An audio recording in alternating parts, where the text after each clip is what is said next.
from the great American Southwest. This is two dummies talking on the microphone. Good morning to you, bro. Hey, morning, bro. What's up, man? Chilling. Chilling. Pause that. Okay, there. What up, man? Not much. Good morning, man. Good morning, bro. Thanks for the Red Bull, dude. Shout out to Red Bull. Yeah, caffeine. Always giving me heart attacks, dog. What time is it? It's like noon. Yeah, it's already. We slept in. We didn't sleep all night last night. And Up all night partying. And then I told you that we were gonna wake up a little early to do this, and then I was like, you know what, fool? Let me text this fool. That way you can catch some sleep too. Yeah. Do it a little later and shit. But what's up, man? How was your weekend? What'd you do? Chilling, bro. Yeah. Yeah, mostly chilling. Just trying to kind of get my head around, like wrap my head around like what's about to happen and all that, you know. Plus, it's like my weekend. Need to take some days off. Let me just say, but congratulations. You finally left the fucking pit, bro. And I'm proud of you, dog. Well, it's up to you if you want to tell the audience what's going on, you know, but I know what's going on, and I'm proud of you, bro. It's going to be a big change in your life, but I think it's going to be for the better. Well, there was an opportunity, and I know I said that, you know, driving is my thing, and it is. Yeah. But right now, there's like an opportunity for me to... A better opportunity, to do other things and maybe become more successful, which is something that probably, like, when I was younger, I would kind of be against. Yeah. But, you know. Yeah. Nah, man, it's good, bro. Don't even trip. I mean, look. This is the way I see it, dog. Either way, our jale is valiendo verga right now, bro. Honestly, it really is. There ain't fucking... There ain't no, like I said, you might have left the whole time. We're all fucking happy, dog, because it sucks though, because like I like working at nighttime too. Yeah, well, that's the for best me. Part I like working with all my homies, because like I had you, Krookz, Siggy, Tony. We had the whole crew, bro. Yeah, but it's so fun. But bro, like hanging out with everybody. But sometimes we can't sync with the shit, dog. Honestly, and we gotta jump shit, bro. And right now, like, there's somebody that, like, I mean, obviously, I gotta look out for myself first, you know. But I know that, somebody like a Krookz, he needs it right now. He needs it right now, and so if there's more work available, and it'll help him out. Yeah, it's gonna be good, bro. And then you don't gotta deal with the DOT right now, fool. Fuck those fools, dog. You know what I'm saying? But I mean. Look, man, I'm happy for you. I guess I'm free to smoke weed now, I guess, right? Since I don't have to take a drug test. So you lucky bastard. So I don't know. This show might get sillier or it might stay the same. Yeah. But, nah, man, congrats, bro. And I hope everything works out for you. De todas maneras, like I told you, bro, you still got your license. Just keep it up. Keep doing your medicals and all that shit. But I have, like, legally, I think I have to make up work or something or be working in the field, so. Yeah, but I mean... That ain't no biggie, dog. But what you're going to start next, it's a new chapter in your life. It's a new a la página. And, hey, man, I'm excited for you, bro. Yeah. And you keep fucking up, dog. I'm going to send Gordon Ramsay over there, homie. Nah. I'm going to leave a Yelp review. Like, hey, so this fool fucking gave me a raw steak and he slapped me. What the fuck is 1 star? Damn, R.I.P. that Yelp score. Man, dog. But, hey, man, congrats, bro.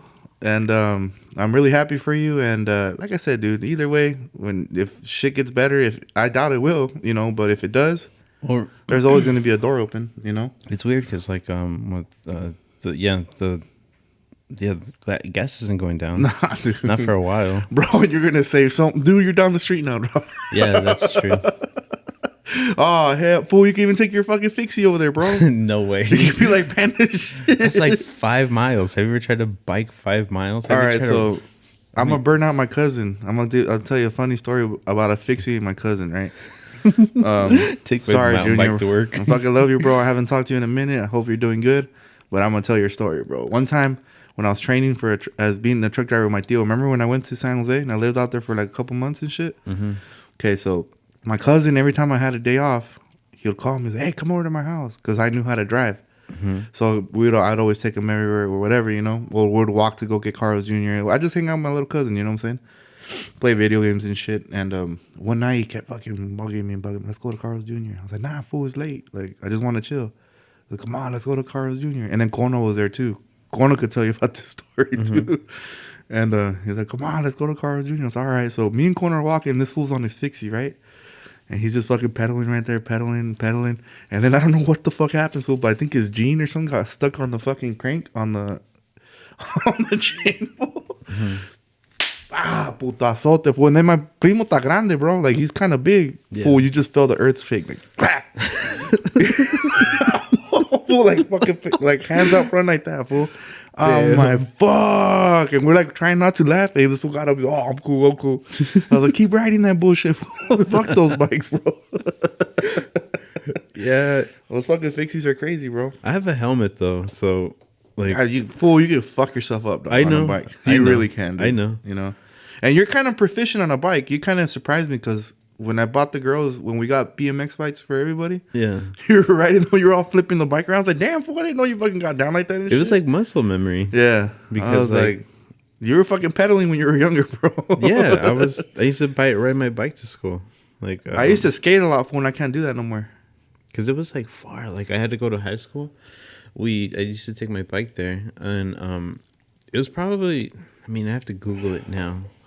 Can I Google it? Yeah, go for it, man. Let's see how far that was. Yeah, I used to. Do you remember your childhood address?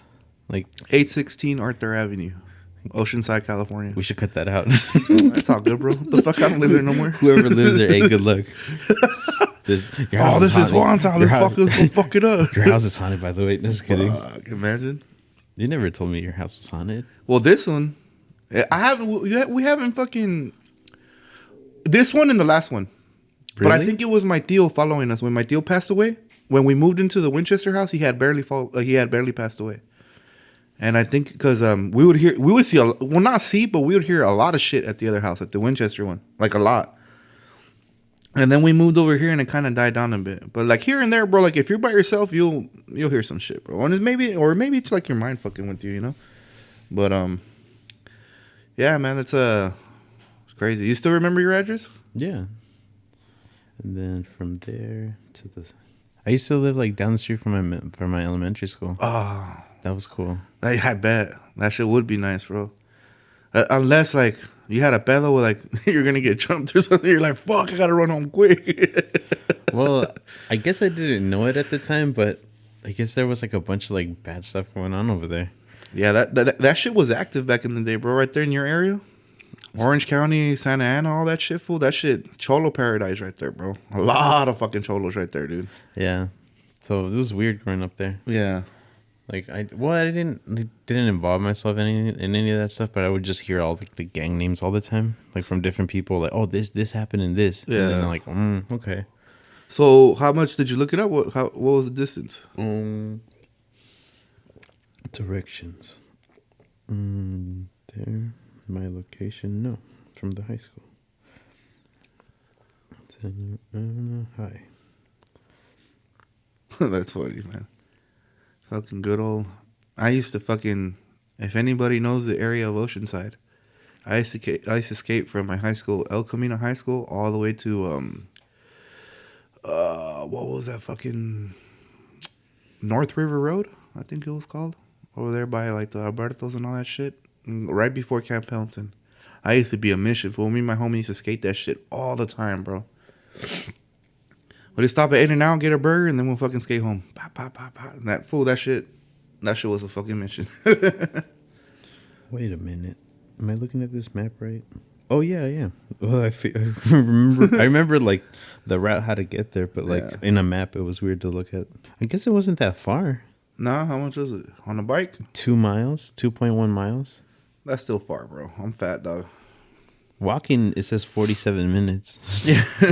If I wanted to walk to work, to school, I had to be up and out of the house an hour before. Okay.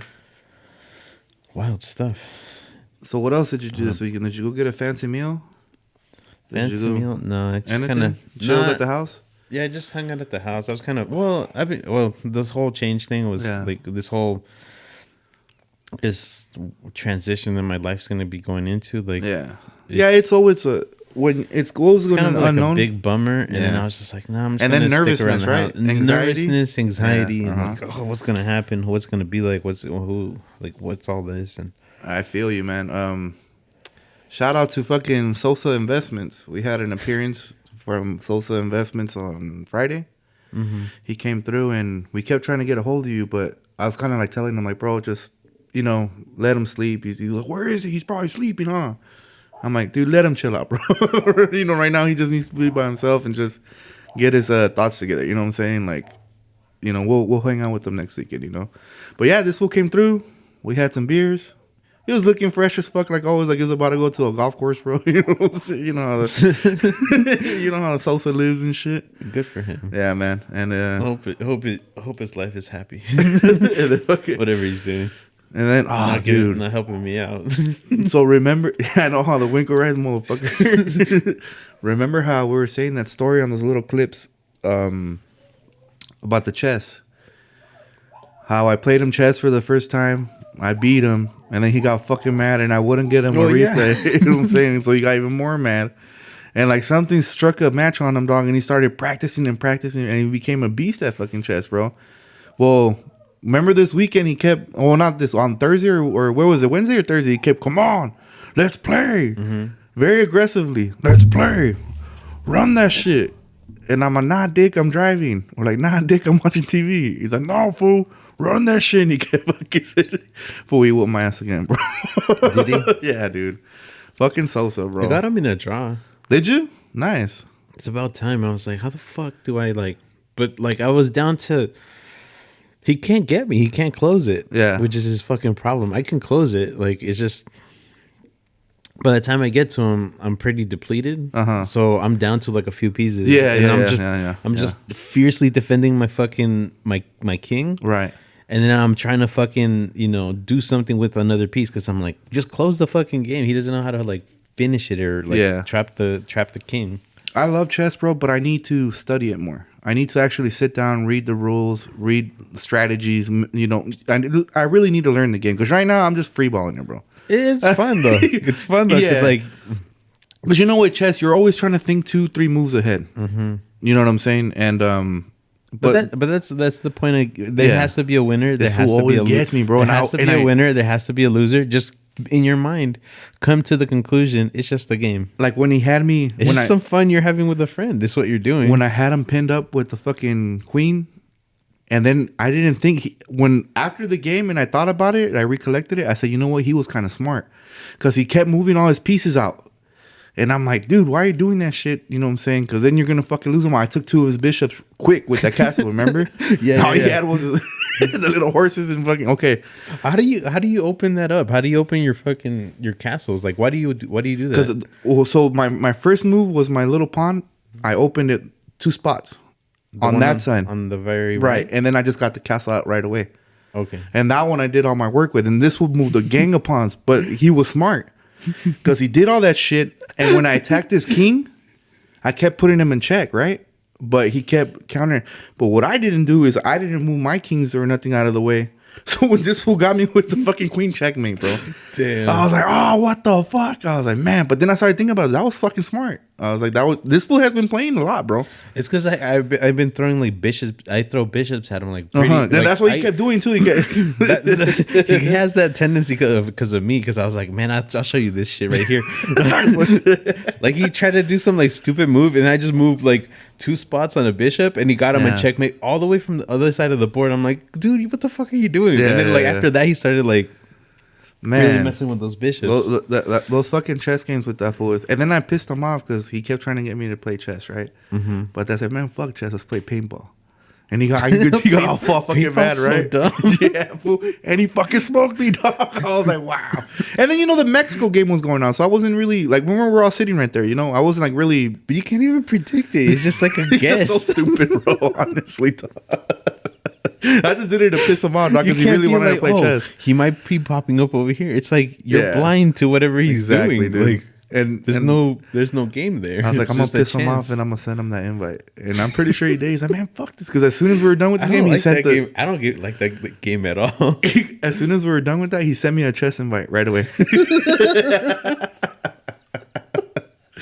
Oh man, fucking shout out to Sosa, man. But yeah, man. fuck, dude. But sometimes you gotta like throw. Like I sacrifice some pieces so hard. You have to sometimes. Just to throw them off, just to move them out of the way. So you're like, all right, let me move this. Like, so come on, you're all dangling the castle. You're like, I just need. Okay, I just need this situation to go away, and I can advance some other way. You're blocking a lot of shit right now, and I need you not to be unblocking this. So I had to take care of this. This gotta go to the trash. Oh my god, bro, fucking Sosa, bro. But shout out to that fool, dog. But anything other? So no fancy foods, nothing like that. No, I just stuck around the house, worked out, ate my because I skipped a couple meals at work, or lunches and stuff. Mm-hmm. So I've had extra food at the house, and I've been like eating that. I don't want that to go to waste. That's what's up. Yeah, and I had a pretty fucking busy my fridge weekend, and. Oh, actually, I watched Goonies yesterday. Oh, did you? Yeah, I haven't seen that shit in a minute, bro. Fuck, it's fucking hilarious. Yeah, that is a good movie. I haven't seen it in a long time. When I remember seeing it last, I was probably sometime right out of high school. Okay, I bought it on DVD, and then like it sat around, and I never touched it again. Yeah. And so I watched that yesterday, and I was just like, you know what? I haven't seen that in a long fucking time. Yeah, that's what's up. That's man. I haven't fucking sat down and watched a good movie in a minute, bro. That's a good one, bro. Check what that I'm one fucking out. stuck on, fool, is oh my god, I don't even know why I always go down this fucking hole, bro. But call me a fucking nerd, bro. But I'm stuck on Microsoft Flight Simulator. Yeah, like learning how to fucking fly planes and shit like that. That's so dope. There's people that like try to fly everything or drive everything too. There's some people. Have you seen like that game that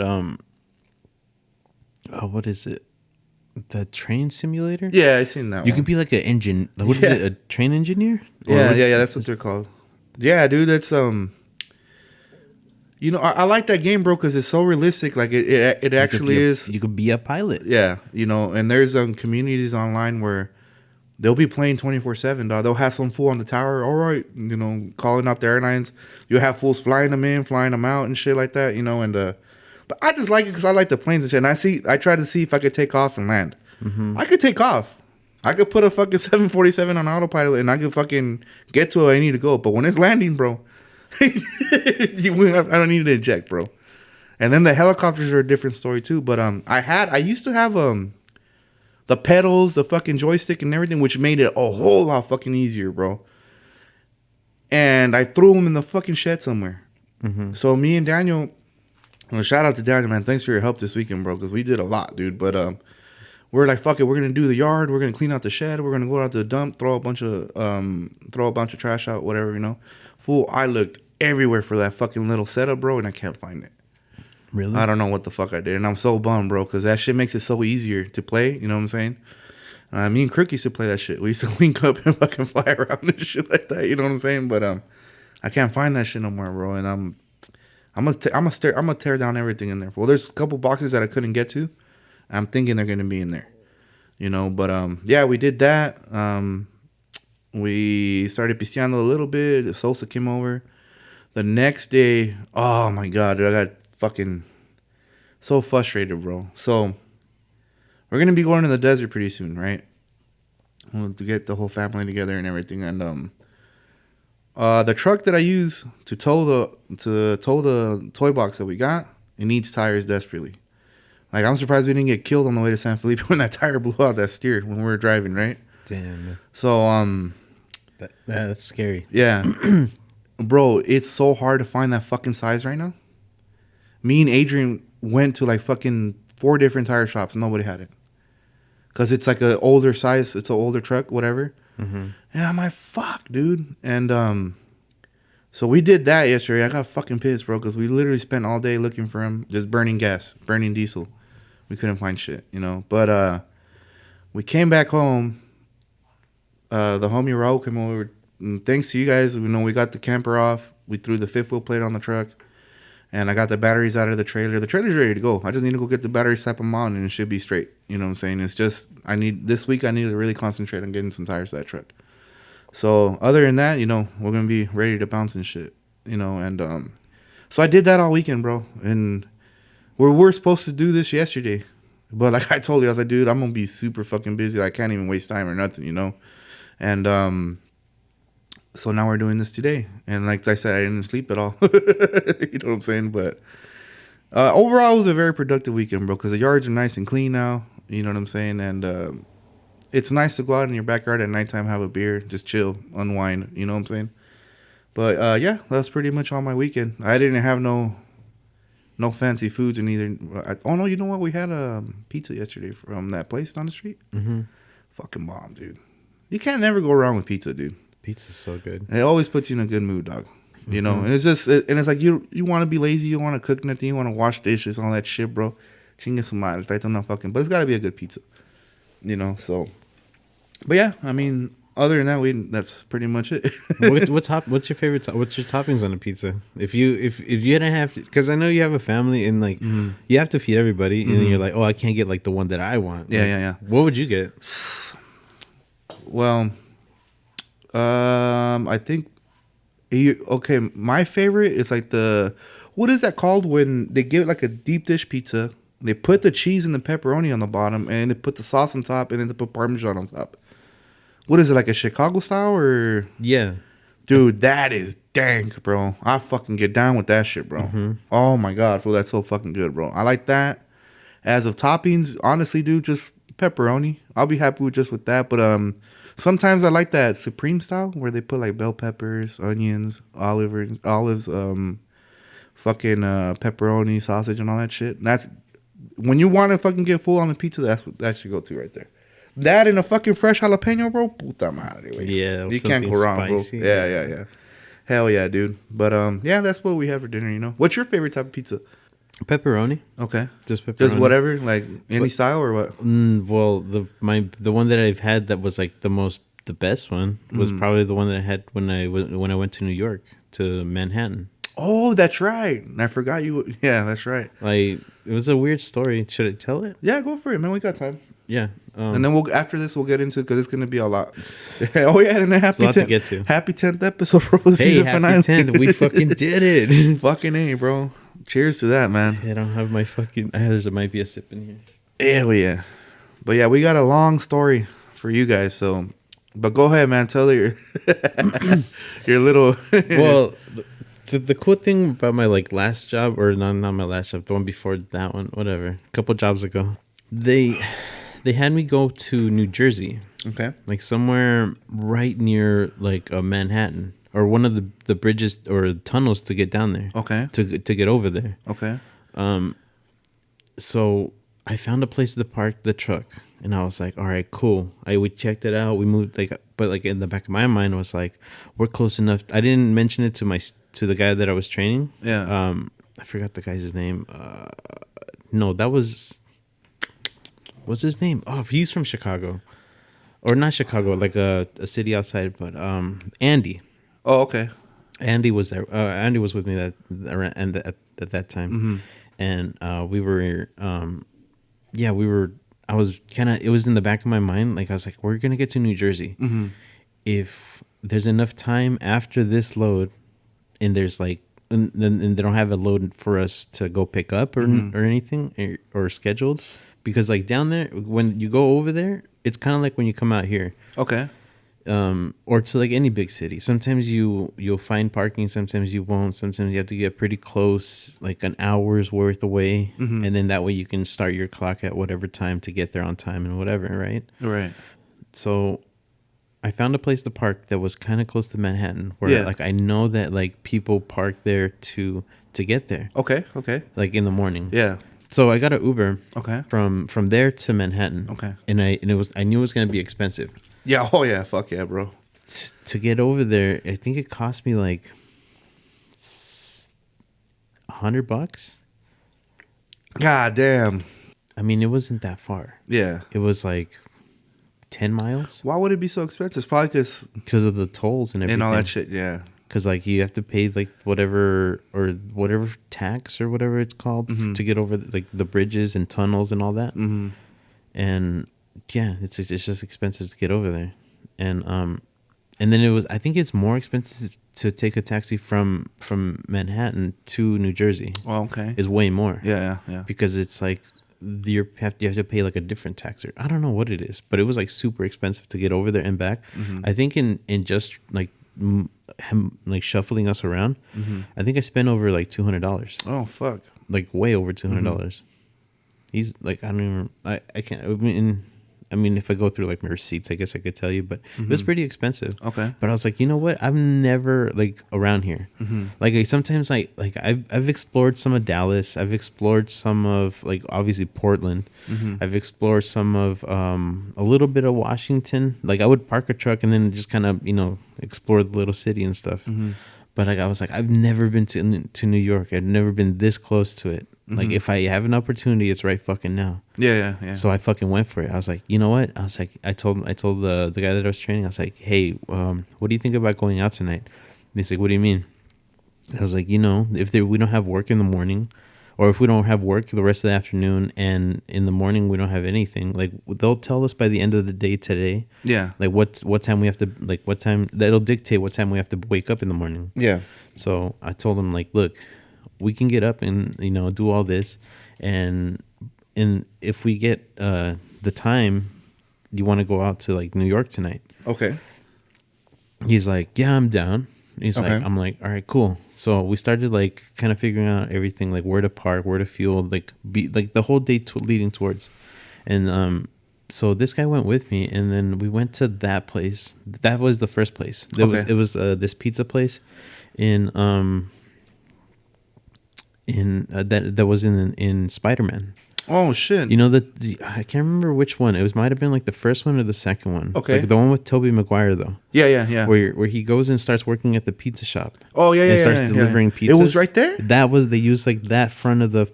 What the fuck? They used that spot. Okay. And I looked online, and then I saw like the reviews, because I was like, "What's the best place to go right now?" Yeah, like, yeah, dude. Over there they got the shit. I gotta hit a good spot, and I gotta hit like a memorable spot. So I looked it up, and that one, apparently like everyone was saying that is a good pizza place. So the people that made the movie, they used that spot. They're like I think they went around and looked for like a good pizza place. Okay. Or maybe they didn't. Maybe they Googled it too. But that place got like a good like Google review or Yelp review or some shit. But like it's fucking fire. Like it's like really thin crust. Okay. And it's kind of like crackery. Like the dough, it's like crispy. Oh shit. It's not like doughy like Pizza Hut sort of. So it's kind of like what is that? A thin crust? It's like but it's like it's almost like a cookie, like a cracker. Yeah, dude. I was gonna say that's like my second favorite too, bro.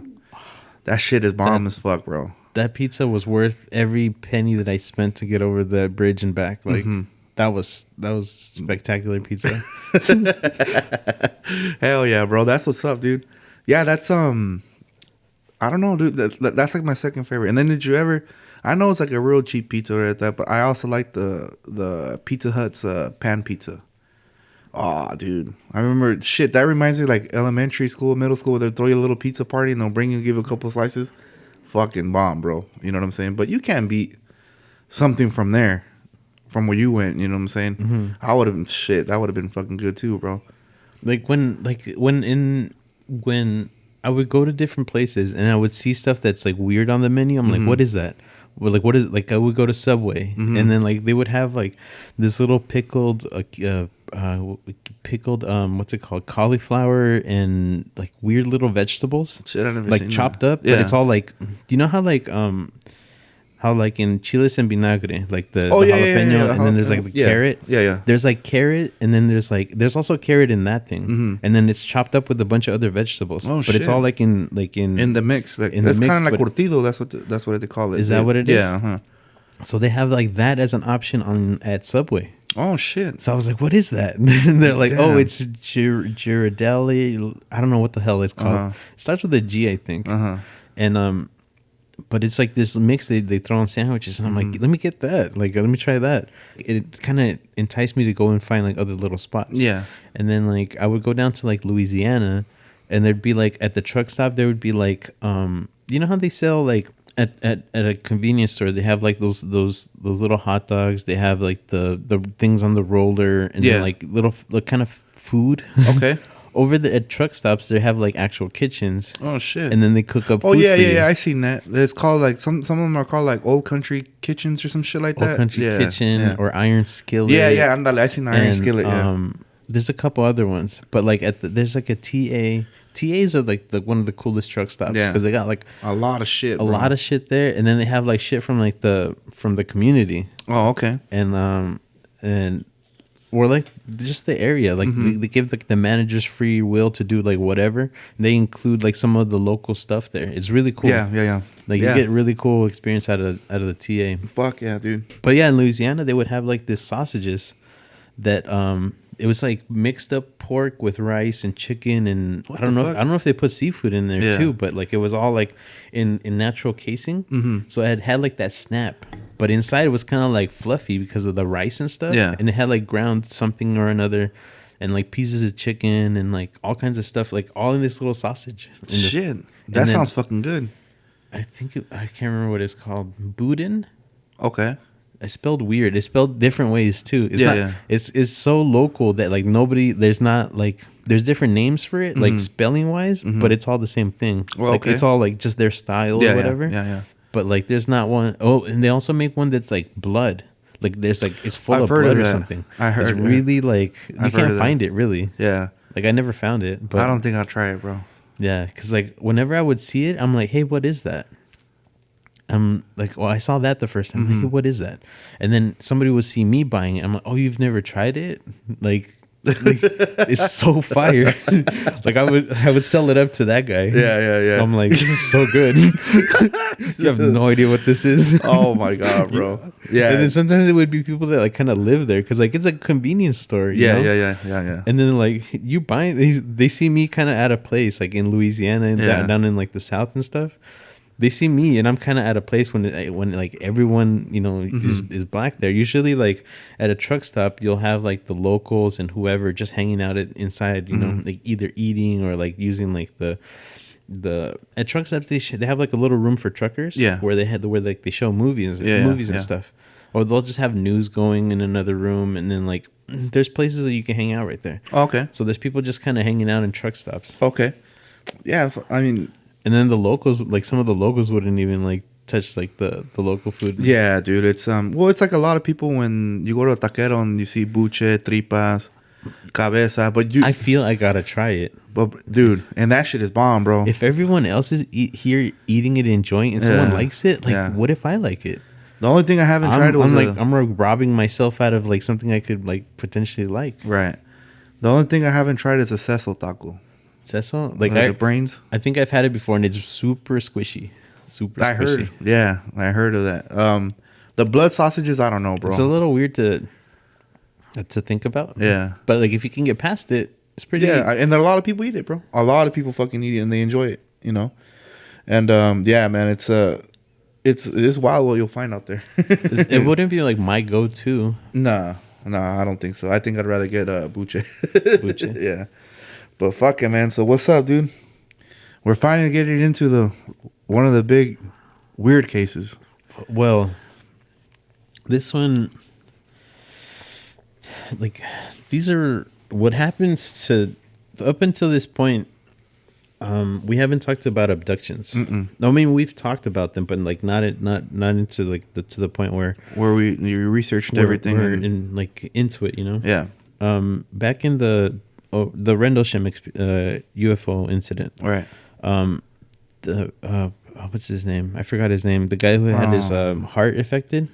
Well, when we talked about in the first case about the Rendlesham experience, what happened over there, they saw the sighting, the guys got affected, and something physically happened to him. Right. Something affected his heart, something to do with like the Linda Moulton Howe talks about this all the time. The non-ionizing radiation, caused something in his heart because his heart has valves in it. It affected that muscle specifically. Okay. So, I guess like if we have other valves in other places, I guess it would affect that too. Yeah. But he suffered medical consequences from this. Okay, so he had something physically happen to him. Yeah, so from his experience, and they've also said to have experienced missing time. And it's interesting that this sort of thing happens to people when they see these things. They take them on a burn ride, bro. I think so. So what happened to Betty and Barney Hill is pretty horrific. I mean, what they said happened to them is something that I don't know. I could not even like imagine like what kind of fear like they must have felt. You know? Did you remember? What was it last week when I told you that dream I had? Like you were in it, Vanna in it. Yeah. How we're getting chased by a UFO. In that fucking dream, I was scared, bro. I was really fucking scared. Then it's just a dream, dude. It was so vivid though, bro. It was like so real. I'm like, I woke up with like anxiety. I was like, what the fuck? Like I was sweating and shit. That shit was wild, bro, because it felt so real, you know. Now imagine that happened in real life, to like what happened to them, you know. And these are absolutely real people. Like they're not around no more, but their family is still around. They've since passed away. Barney actually pretty soon after. He didn't after this he was not around so long after. So Barney Hill was born in July in 1922. World War I had just concluded, right? And then, he was born in 1922. Little did he know that, like, in a couple short years, the world was going to break out into World War II. At the age that he was when he was born, he was right to, like, just join the military at 18. Wow. And then back in the day, everybody was going. Unfortunately for him, he was only, I guess fortunately for him, he was, but unfortunately at the same time, he was injured in the military. And caused him to be discharged. I guess like medically discharged or something, or whatever the term is. But he ended up getting injured in like a really weird way. It doesn't really. When I went and like did a little digging, I couldn't figure out exactly what happened. But it wasn't like there was a grenade involved. Oh fuck! And he lost all of his teeth. What? Yeah. Wow. That's a fucking serious injury. I don't know. He must have like either been diving for cover and then smashed his face on something and then busted all his teeth out. But I think that's like in my mind, that's what might have happened. That makes a little more sense. Because when if a grenade would have detonated and blown his teeth out, he would have died, bro. Yeah, the thing would have like ripped him full of holes and stuff because like it explodes with like those little shards. They just like cut through you. It's like getting stabbed like a bunch of times, really hard. And with the explosive concussion, it's just like it's bad news. Yeah, really bad news. And so he got discharged then. He got sent home. Yeah, he went home. Okay. But at home he had like a kid waiting for him. Oh, okay. Family man then. So yeah, he was like a stand-up guy. He got married when he got home. He got married and he had 2 kids. Another kid, and he had another kid. Yeah. Guess where he worked at? I believe it was the United States Postal Service. Yeah, USPS. It's probably that dude gives me a hard time when I go over there. When I used to go over there. That warehouse in Redlands? Yeah. Oh my God, bro. Don't even remind me about that place. You're going to go there soon, bro. Fuck that, dude. Don't jinx me. Like, that guy would... Yeah. One day I was over there for like 6 hours. Yeah. And it was like a couple hours past my shift. I'm like, I'm gonna drop this trailer right here and I'm gonna go home. Like, good luck getting it out of here. Like, I don't know who's gonna come by and get it, but good luck. And they were really like, cause like I got there like at 6 a.m. No, what time was it? No, the appointment. I know that at that time I think we were going in at 6. Okay. So I know that I was gonna take an extra like hour past like what I'm supposed to be driving, but I was like, I'm in the middle of work. Like, I can't like not accept work right now. Yeah. Like, so I grabbed that load, and take it down there knowing that I would be there. They wouldn't touch that trailer until 6 a.m. Mm-hmm. So, I would try to get there as soon as possible and then just kind of hang out because I know I'd be like sitting there. So I would take my play in my Nintendo Switch or something for a couple hours. No big deal. I would just be like, I'll just hang out here. You know, I get there at like whatever time I did. And then I check in with the dude. I'm like, hey, I'm here just to let you know, whatever. And then it's during like the busy season. And the guy says, yeah, and there's a bunch of people there waiting to get offloaded. But I'm like, dude, that place is a fucking shithole, dog. But like, it sucked back in the day. I thought that since I got there first, I would have priority. They just started putting a bunch of other people in front of me. That fucking pisses me off, dude. When that happens, oh my god, I get fucking furious, bro. And but I mean, I sat outside and I told the dude, like, hey, well, like he told me, well, this is how he left me. He's like, hey, whenever we're ready, we'll come and get you. And they never did. And I guess other people were more important or needed to be out there quicker than me, I guess. But I went in after that. I went in there, gave him like a big, hey, what are you doing? Yeah. Like, I'm here past this time. I'm hungry as shit. Like, what the fuck is going on? I can't leave here. Yeah. Like, you guys have me, like, you guys have me fucking hostage here. Like, I can use the bathroom, sure. There's a vending machine, fucking, like, a bunch of sugary shit in there. Yeah. Like, I want some food. I'm hungry. Like, nothing in there is going to hold me over. However long you expect me to hang out here. If somebody would put a hot dog cart out there, they'll make a killing, bro. They would, but, like, it's... Yeah. I mean, I don't know. Who knows? Maybe there is a business opportunity for somebody out there. Y'all gonna be here for fucking 6 hours. That place sucks, bro. So homie Barney worked there then, huh? So he might have been that person. So first of all, I don't like this guy. Just kidding. No. No, this guy, he did really cool shit. Like, he worked at the post office, but he was also a civil rights activist. Okay.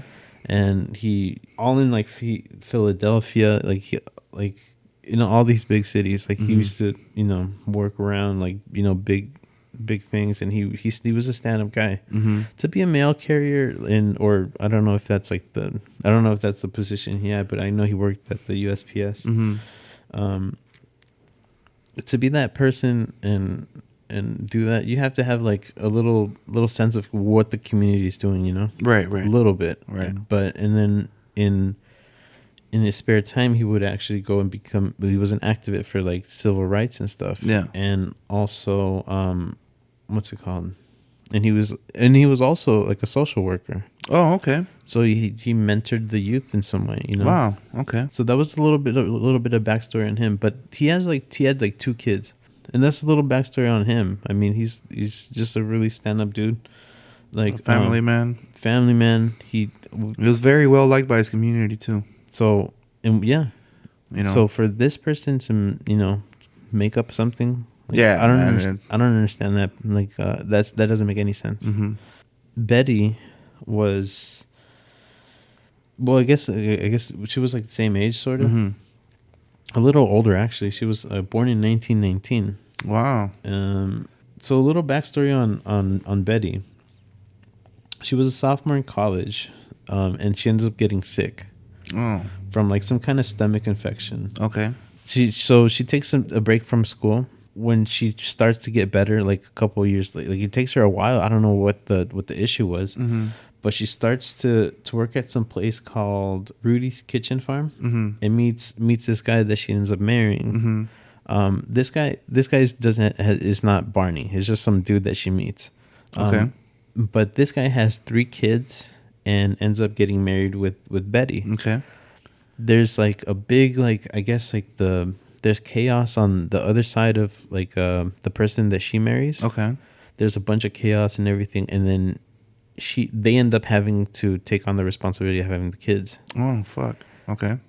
When they get divorced, there's this I guess she's just like free of them, but she takes on the responsibility herself still. Okay.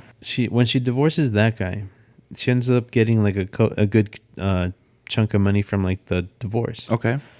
What she does with that money is that she invests it in, or she puts it as a down payment on a house. Okay. she's living at this. I guess when she moves into this house, she didn't know that she was going to be sitting on some really expensive real estate. Okay. Like there's an oil company that came through and found a bunch of oil under the land. Oh, fuck. And they wanted to buy her land. Damn. So it's like the modern day Amazon, bro. When Amazon wants your property, they go to your house. Hey, fool. We need this. You need to get the fuck up out of here, dog. So usually when that happens, you kind of have to sell your property because they're gonna take it regardless. They're gonna do it the nice way first. Yeah. We'll offer you this much, but then if you don't agree, they're gonna find other ways to kick you the fuck out, bro. Yeah, but she gets she's pretty smart with this, so she goes to what's it called, a real estate person. Okay, somebody that knows stuff about real estate, and they negotiate with the oil company. Oh, okay. They end up giving her about 2 times what they first offered her. Oh fuck yeah, they were trying to get her out, bro. Well, they're like, hey, we need this or whatever, but the lawyers are like, whatever. Well, it wasn't a lawyer, I don't think. Real estate lawyer, is that a thing? Mm-hmm. It might be. I don't know. Whoever she talked to, they helped her out. They're like, we're gonna fucking, but they got her 2 times what she wanted. What she came up. What they offered. Yeah. And with that money, she was able to negotiate a little bit further. Okay. She said, "Hey, so what are you guys gonna do with this house once I sell it to you? Like, what's gonna become of it?" Mm-hmm. They're like, "Oh, it's just gonna get demolished." That's what they said.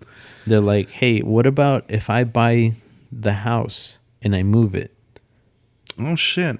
Like, pick up the whole house and move it. You know how they used to do that a lot. Yeah. And they still can. Mm-hmm. It's just fucking expensive. It's super expensive. It's just like, all right, it's not like moving a trailer or something. You can't just hook something up and take off with it. Yeah. But I guess she had now she had money to do that. Wow. So she really came up on this. Okay. But to do all that, it takes some time to prepare the land. First of all, that you're picking it up, mm-hmm. and then to take it somewhere. Where are you gonna take it? Yeah. No, you need to go buy another plot of land. Another plot of land. Well, she found the plot of land, but mm-hmm. What are you gonna do over there? There's no running water. Mm-hmm. There's no electricity, mm-hmm. so there's got to be utilities put mm-hmm. in. So while all that is happening, she stays at a boarding house. Okay. And starts to go back to college. Okay. She has a little bit of money. She fucking mm-hmm. she's doing good for herself. She did really well. She came up really fucking big on that. Mm-hmm. She goes back to college, and there she's studying to become a social worker. Okay. And again, these are just stand-up people. Mm-hmm. She did all me, if I got a big chunk of money, I would have just been like, all right, I'm just gonna hang out and do nothing. Hell yeah. Or play with my car or something. Yeah. So buy some dumb shit. Usually that's what happens, bro. But this is what kind of head this person had on their shoulders. She went back to school and really started to do something with her life. At the time, I guess she had a little something like an internship. Or what they would call field work, where she would go and do help and whatever the case is at a delinquent house for women in Philadelphia. Okay. And that's where she went to school, back to school. She was living in Philadelphia. And that's where she meets Barney. Okay. Even though Barney lived in, I can't remember where it was that he moved to, Virginia. Okay. Somewhere in Virginia, but he ended up having to commute to work. Okay. He didn't live anywhere near Philadelphia when he was working there. Okay. He had to commute to work, and so Betty, her house was somewhere in Portsmouth. I think that's what the fuck it was called. Where they ended up putting the house where they moved it to was Portsmouth, New Hampshire. Okay. And when she went down to Philly for school, that was she was able to go to school because she was just she needed a place to stay. Yeah. So she was living in Philly and going to college, right? Okay. Her house was getting put back together over in Portsmouth. I don't know. I don't know how to say it, but it's people say Portsmouth, but okay. Portsmouth. I don't know. It's spelled with a mouth. Oh, okay. At the end of it. Barney was working in Philadelphia. Yeah. That's when he meets Betty, and he was still married. Oh shit! All right. So, I guess a little entanglement. Something I don't know exactly what happens in I don't know what happens in relationships to cause them to end. Like sometimes I'm the cause of it, sometimes they're the cause of it, or sometimes you're just not a good feeling fit. It, yeah.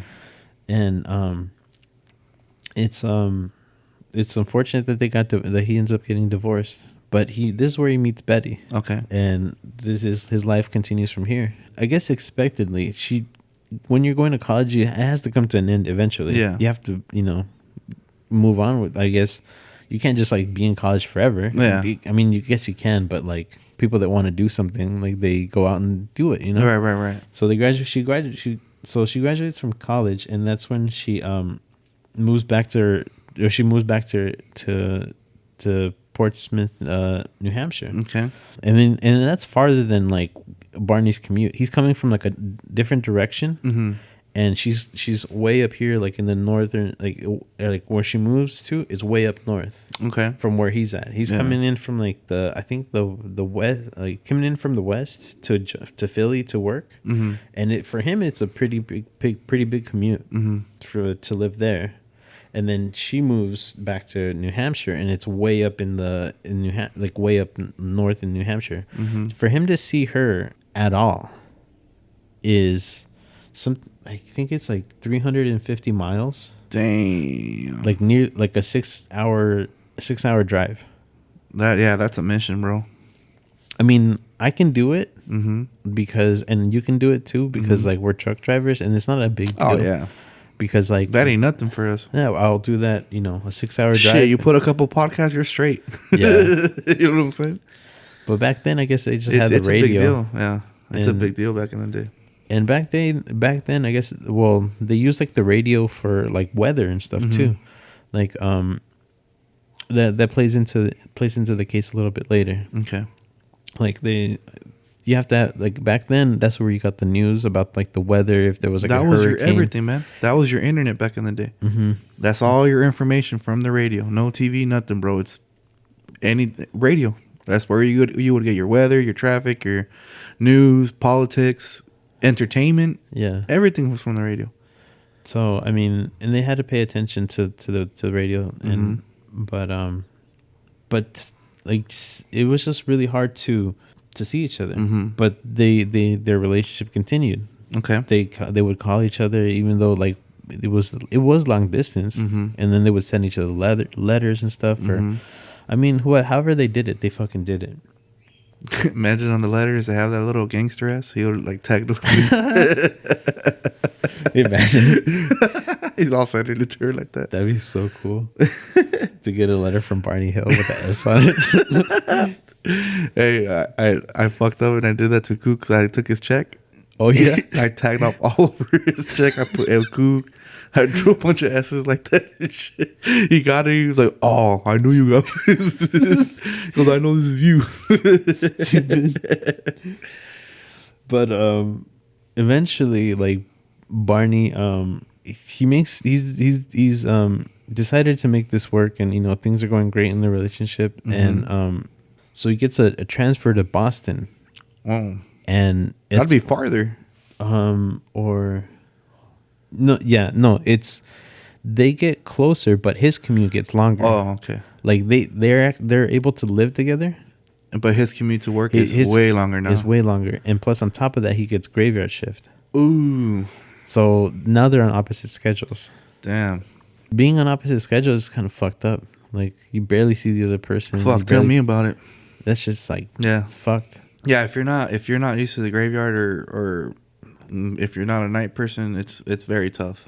It's super fucking tough. But I liked it because I'm single. I don't have shit to really to take care of in real life. Yeah. I just pay my bills and I just go into work and whatever. I just disappear into the night. I don't mind it neither, bro. Honestly, because it doesn't really bother me tampoco. And honestly, in our field, as a truck driver, to me, I prefer driving at night.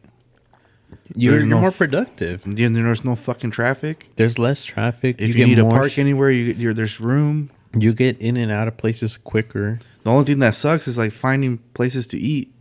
Yeah, everything's fucking closed. You know, that's why like I forced myself to bring my own lunch every day because I was like, I have to eat. I'm gonna be starving. I'm not gonna eat like hot dogs at 8 p.m. every day. Other than that, I mean, I don't mind it. You know, I kind of enjoy it. And then you got all the boys and you're all talking and shit like that. You know, but yeah, it is a tough shift though, man. Like imagine like at least we're on night shift. We're driving around, so it goes fast for us because we're always on the fucking move and shit, going to different places, whatever. Imagine some fool stuck in a warehouse. No, that's gotta fucking feel like an eternity in there, bro. You know, but yeah, man, I don't mind it. You know, but I could see that. You know, it's not the first choice of a shift. Yeah, but yeah, you're right. You get fresh air. You're moving around. It's not like all bad, but it's just.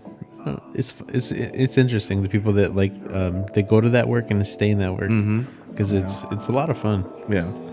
Did you want to take a break or did you want to just keep on trucking through this one? No, you want to take a break? Yeah, let's just take a little break and then we'll come back to you guys. Yeah. So grab a beer, grab whatever you need, go take a shit. We'll be right back.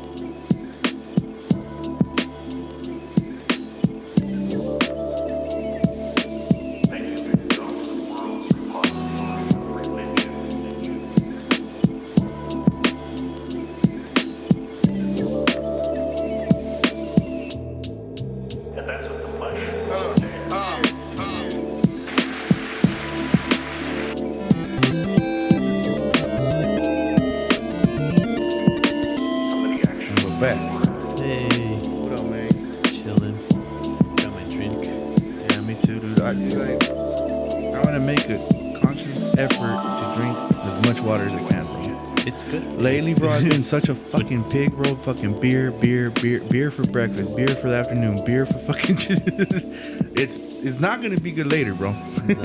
You know, so this weekend no more fucking soda, nothing, bro. It's gotta be all wagwa. For me, some caffeinated, non-sugar, whatever drink.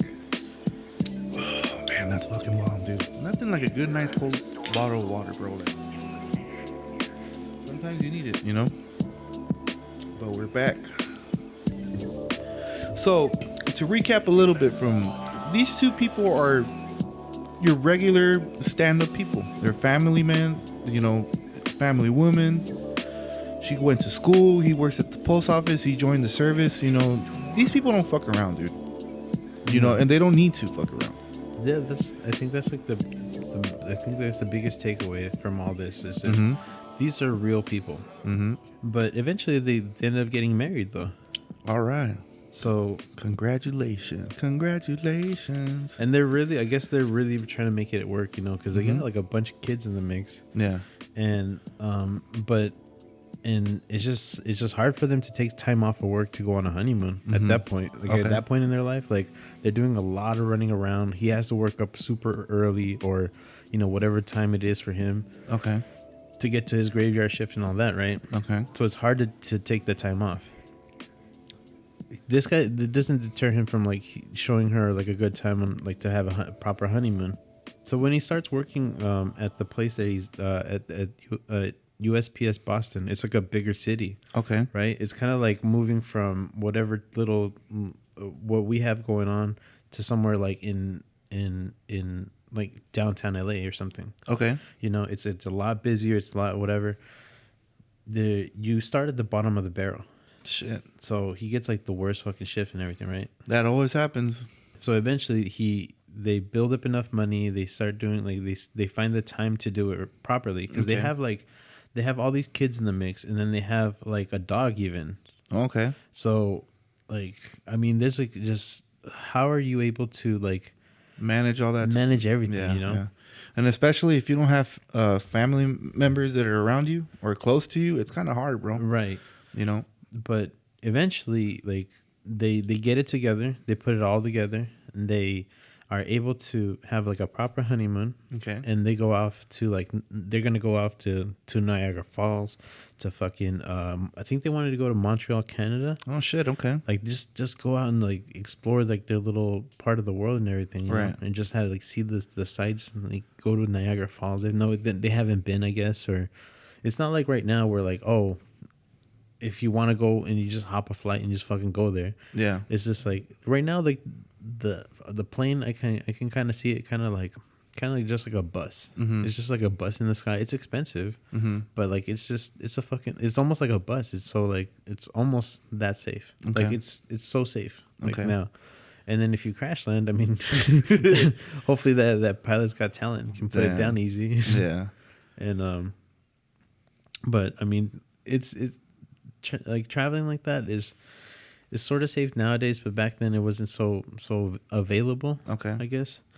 But it was enough that like well, he was in the military. He knew what like planes were. He had to get shipped out there to where he went, and so he wasn't a stranger to planes or anything. But I mean, they took off on the 17th of September. Okay, and they intended, like, they went out and did all this, and then they intended to stay in Montreal on the 19th. Shit. Okay. They got lost because everything's in fucking French, dude. Oh, fuck. This guy thought he made the correct turn, and he ended up going fucking, like, leaving, like, Montreal. Oh, damn. Like, or going away from Montreal. So he ends up getting frustrated. Okay. And I guess like when you check into a hotel, it's probably around noon time. You know? Yeah. But he ends up making a mistake. He fucks like he's like and then he just gets so frustrated with everything. Plus, on top of that, they've been keeping their ear or their eye on the news and stuff, or on the radio for like this hurricane that was going to come through. Okay. Because like at that time there was a Hurricane Esther. Oh shit. That was just the whole time was on their mind. Like they were off enjoying themselves, but like back home, like at Portsmouth, New Hampshire, they their house, like she just had all this pedo with her fucking house to go to fucking the extent that she did to do all this. Yeah. Now a hurricane's gonna come through. Fuck. I'd be fucking pissed. So she was like, they were kind of both like, it was kind of both on their mind about let's keep an eye on the weather, and see what happens with like everything. We might have to cut it short anyways, because you want to board up the house, like make sure if the windows do blow out, like, it doesn't like blow out all your shit. Get it ready for the storm, and like, you know, you want to be able to like make a house like survive it too, you know. So that was on their mind. Plus, like, with the frustration of getting lost and everything, they decided just to cut it short. They didn't even stay in Montreal. Okay. That's how, like, there's like just so many like details about like their day that like you can count for almost every hour where they might have been. Okay. Later on, they have a segment of time where they can account for 2 hours. Oh shit. So like this is how like detailed this stuff is. So now we're gonna get into like detail. Okay. So to head back home from where they were roughly at in Montreal, it was a distance of like 300 miles. Okay. 300 miles should take you about 5 hours. Right. I mean, bathroom breaks, stop to get like fuel if you're like low on fuel.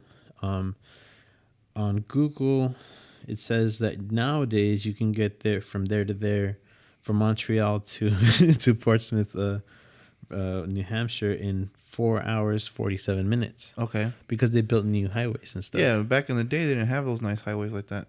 Yeah, back in the day, like you had to drive a little slower, man. And plus they were gonna go over like kind of like this mountain, not a mountain range, but there was like hills and stuff. Okay.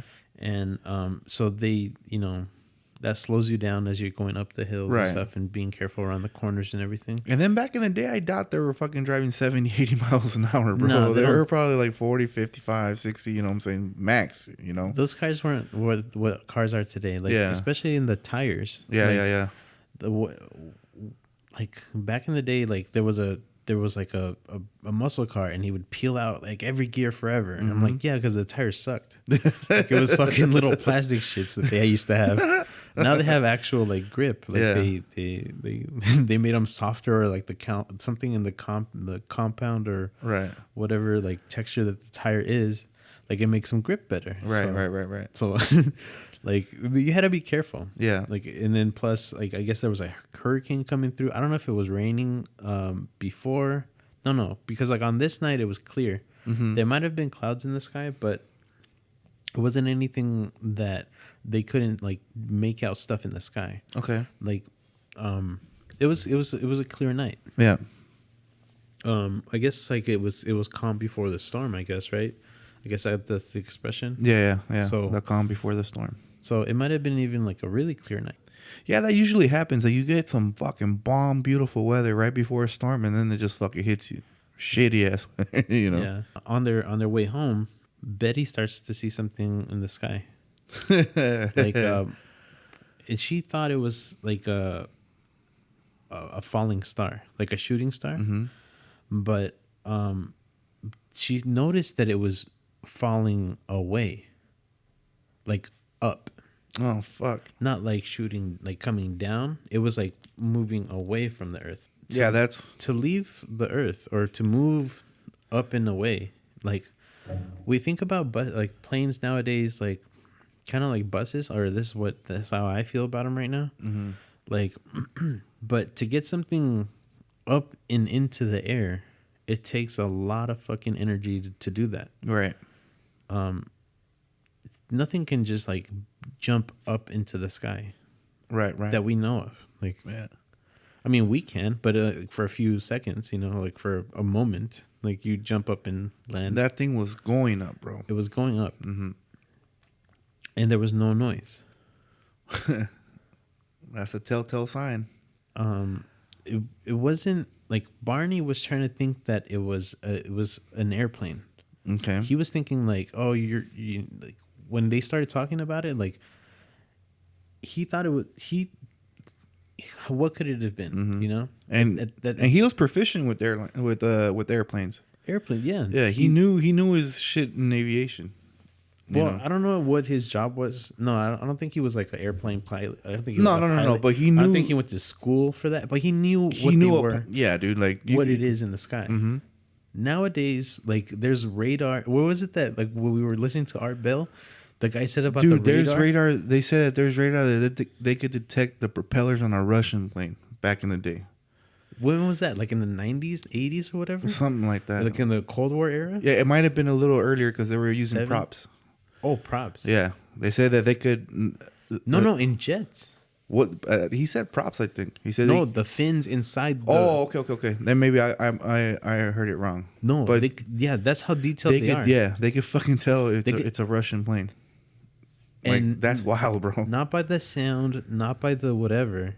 Like, they can tell what it is in the sky by the fins inside of the jet. That's fucking wild, dude. It's like, yeah. Like, they could just tell what it is. And so radar is fucking advanced. Yeah. I don't know if you guys knew that. I didn't know that till... I didn't know that until fucking last week. Yeah. So, I mean, and this guy knows what planes are, as in he looks at them in the sky, looks at them, and he's been on a bunch of them, like going to war and stuff. So his best explanation, because he didn't want to stop driving, he was in a bad mood. Yeah. You know, that I guess that's like, you can, like, tensions were kind of fucked up, and he was in a bad mood. He didn't want he had to keep his eyes on the road because it was dark, you know. Mm-hmm. And like he notices the thing in the sky that she's like fucking super excited about. Mm-hmm. When things started to get weird, or once it started getting really fucking interesting, and she finally got Barney's attention over it, is that it stopped right under the moon. Like, as they were driving, it stopped under the moon and stayed there. Oh, fuck. And it was in the air. I guess I don't know how far away. Like, as high as a plane, maybe. Yeah. It was this thing up there. It was between them and the moon, but like it wasn't. I mean, the moon's obviously super far away, but it positioned itself like so it was underneath the moon, and it just stayed there. Okay. And it stayed there and hovered. And she's like, "Hey, what? Like, okay, now that it stopped, look at it. It's right what there. The fuck is what that? Is that?" Barney saw it. Now he's like, "Oh, what the fuck is that?" Yeah. After that, it started making really fast movements, like back and forth, up and like east, west, north, south, like different directions in straight lines. I'm guessing maybe in curves. I'm not sure, but just moving around erratically. But it was too far away to get detail of what it was. It was probably just a light in the sky moving like that. It was bouncing. So it was moving erratically, ascending and descending. So like up and down, really quickly. Oh fuck! In burst, I guess, or like in kind of like how you move around like it's so weird to think about, but like it's kind of like a cursor on a monitor, just like, like fucking like doing up and down, left and right, just like scribbling and like that's what it kind of sounds like. Okay, that they're doing like in the air with like no energy or seemingly no energy, no noise, no noise, no big jet. I'd be freaking the fuck out. What the fuck is that? What the fuck is that? You know, I would have been like, oh hell no. So she was fascinated by this thing. He was kind of annoyed at that time, but then he said, "Stop looking at that! I'm trying to fucking pay attention to the road. Just try not to kill us right now. Stop." He finally like caved in, but like he finally was like, "All right, let's check it out. You're making a big fuss about it. Let's see what it is."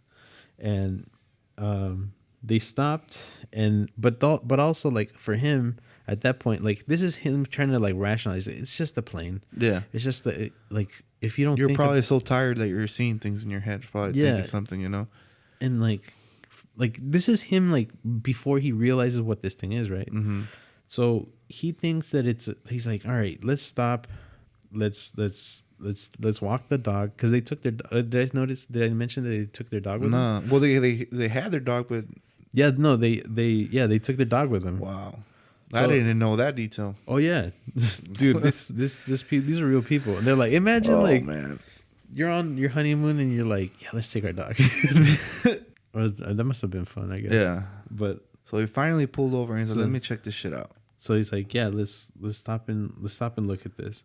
Having a little dog out in the middle of the woods like that, that's kind of like a bad, like you're attracting like something. Like he thought that he was kind of concerned about bears, like eating his dog more than this is what he was like more concerned about, like his dog like not getting eaten by a fucking like bear or something. Like he was, so he went out and I guess he just had a gun in the trunk of his car. Sweet. I hope it was a little Raven, bro. A little belly burner. I mean, enough to like, I guess, protect yourself. Okay. Because I mean, I heard it was a 22, right? A little 22 revolver. Something. Yeah. Whatever it was. But he sticks it in his pocket just because of the bear, you know. Okay. And then he goes and like, they have binoculars because they went to Niagara Falls and everything, you know. They were sightseeing, so they were gonna check out everything, and like, so they had binoculars with them. They pull out the binoculars and Betty's looking at this thing, trying to get like more detail or something. And so this is where like Barney finally like looks at this thing. You know how like when you're playing ping pong, or what? I guess he said it was paddleball, but I mean I know it as ping pong. You know how like a ping pong, like it bounces immediately back in another direction. Yeah. It was moving like that, like a paddleball, kind of like bouncing, bing, bing, bing, bing, bing, like that, or like back and forth in the air, just like like ping, ping, ping, like just in the air. Who did say that? I don't remember who else said that. Oh my god, dude, it's in the back of my head. It might have been Fravor. Yeah, with the Tic Tac. That's wild, bro. Imagine seeing that shit. But he was like trying to rationalize it. Like, what could it be? What could it have been? That's not an airplane that I'm familiar with. I don't know anything that could do that. Like, to him, like the best explanation that he had is that somebody was doing like maybe a military operation. But fuck, dude. What, I mean, because like they fly, or I guess like back in the day, like in like that era, they had what he thought it could have been Piper J3 Cub. okay. Whatever. It's just I look up this plane. Have you ever seen one? No. What is it, like a Piper? It might be like a Cessna, no? Kind of like, yeah, it's like like that style plane. Single engine in the middle, and then it has propeller, and then it's got the wings on top of the like the. Oh yeah. What is it called? The fuselage. Yeah. So it's like the cab, the engine, and the wings on top. The wings on top. Yeah. And then it has like the cords connecting to like the bottom that's to kind make of it structurally safe. Kind of like a Cessna and that type of style of plane. So it's a little. He thought it was something like that because those are like they used like this is what he thinks it is. I don't know why they would be out there flying around in like the what's it called. In 1961, okay, they wouldn't have like that military operation like that going on. No, or it's just like where they were. Like I doubt it would have been them. And then to be moving like that, bro. I mean, I'm not a pilot. I don't know anything about flying. I don't know. I mean, I could kind of differentiate planes here and there. Yeah, but I'm pretty sure a Cessna couldn't be fucking bouncing around like a ping pong, bro. No, you know. And yeah, because like you can tell what I mean, the difference between like an airliner and then like a jet, like in the sky, like and then you'd hear noise. It's different shape. Like first a Cessna, okay. For example, let's say you're outside chilling, you're having a drink, you're just trying to take a little nap. When you hear a Cessna, you hear it. What do you hear in the sky? And then you look up and you see a plane. Yeah, it kind of sounds like a car engine almost. I mean, that's pretty much what it is. It's a car engine with the propeller on it, but it stays constant. It's not like it stays at a constant. It's got a throttle. You know what I'm saying? Yeah.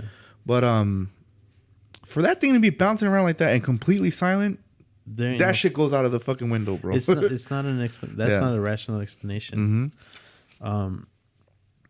So after like they see it, he says it's fucking weird enough, but like for him to like just rationalize it and just move on because he has to go home. Like, what is he gonna do about it? Like, so he takes off. So they have to keep moving, but grabs his dog. He goes, "Baby, hold your hat. Let's roll." So they take off, and then they stop a couple more times to kind of check it out. But so it's like following them. So, but yeah. No, well, it's just moving in weird, like in the big open area or just in their eye line. They can see it. Okay. It's not like it's noticing them. Yeah. It's not like at this point they're just like, oh, it's a weird fucking thing in the sky. Like, what do you do about it? Let's just stay in the car. Like, let's keep going. Let's keep going. We gotta go home. We have a long ways to go. We can't just like sit here all night. So they just have to fucking get going. So they move on. They're dipping now. That fool's slamming those gears, bro. Like a little CRX. Stupid. What Betty noticed is that it kind of stayed with them. Yeah, so it's like kind of like following them. Kind of following them, but like just not like... It was like in their sight, pues. No se iba. As you're moving on, this thing is still in your eyesight. Yeah. In the sky. But it wasn't like it was paying attention to them or anything. Not at that point. Okay. Well, there's like this little rock formation out there called Old Man on the Mountain. Which is that face you were talking about. Yeah, it's like this. It's like it's this face that it's really cool. It's on Wikipedia. Like I'm gonna have Siri read this. The Old Man of the Mountain, also called the Great Stone Face, and the Profile 1, was a series of 5 granite cliff ledges on Cannon Mountain in Franconia, New Hampshire, United States, that appeared to be the jagged profile of a human face when viewed from the north. The rock formation, 1,200 feet, 370 m, above Profile Lake, was 40 feet, 12 m, tall, and 25 feet, 7.6 m, wide. The Old Man of the Mountain is called Stone Face by the Abenaki, and is a symbol within their culture too. It is also a symbol to the Mohawk people. The first written mention of the Old Man was in 1805. It became a landmark and a cultural icon for the state of New Hampshire. It collapsed on May 3, 2003. After its collapse, residents considered replacing it with a replica, but the idea was ultimately rejected. It remains a visual icon on the state's license plates and in other places. Shit, that's wild. Yeah, so it was like kind of like Mount Rushmore, but it was a natural. Yeah, it was like a natural formation, and then there's some bullshit. They try to put a fake one up. Imagine, just like, bro, nature took it down. Yeah, like what are you guys doing here? Leave it alone. It's not Disneyland here. Yeah, so they were dipping then. Yeah, so they were like when it got to like that area, it disappeared. Okay, for a little while. Okay, so I guess they could have seen that. Like that mountain structure, they could have seen that day too. But I that was like the least. That's the last thing on their mind. Okay. So, I mean, they could have gone sightseeing and seen that, like with their little binoculars during the day if they stayed like in what's it called? They could have had like a really like cool time, like coming back home and everything. Just driving through there. If their night went, if their day went, the way that it did. But unfortunately, this is, the way what happened. Life isn't like exactly a fairy tale all the time. Yeah. So when it disappears, like they're like, okay, it's gone. Good, right? Let's get the fuck out of here. As they start getting closer to this area called Indian Head, okay. I guess it's just like a part of the mountain, or like the last part of the mountain. You know how like here we have Lamb's Canyon, to go up the mountain. Yeah, like it's just the name of the canyon, right? Mm-hmm. Or the mountain pass or whatever. Over here, this is what this is called. It's called Indian Head. Okay. They're coming down through, and then it's like the last part of the mountain, and they're gonna get to. They're north of Lincoln, New Hampshire. Okay. And this is when the thing comes out again, like it shows up again. Fuck. Or they notice it again, right? Mm-hmm. So they notice it come from the right. Okay. And then it shoots over like instantly and is over their car like immediately. Oh fuck. And it's following them as they're moving. They're hell no. They're driving, and then it's about 100 feet off the ground. Oh, like my that's God. how close it is to them. Now he's got panic. Now they're like, what the fuck is going on? Yeah. Like the story really like gets really terrifying after this. Like, or really intense after this.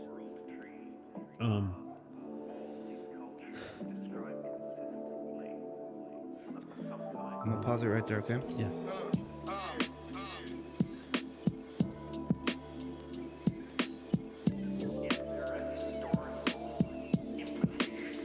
So now at this point, this fucking thing is over their car 100 feet. And now they're freaking out. So Barney hops out the car. I was gonna say this when they start game banging on them. I was waiting to say this. Oh my God, bro. In all seriousness, I mean, no disrespect or nothing like that, but we had a little inside joke. Like, let me let Frank get to the part where he looks through the binoculars.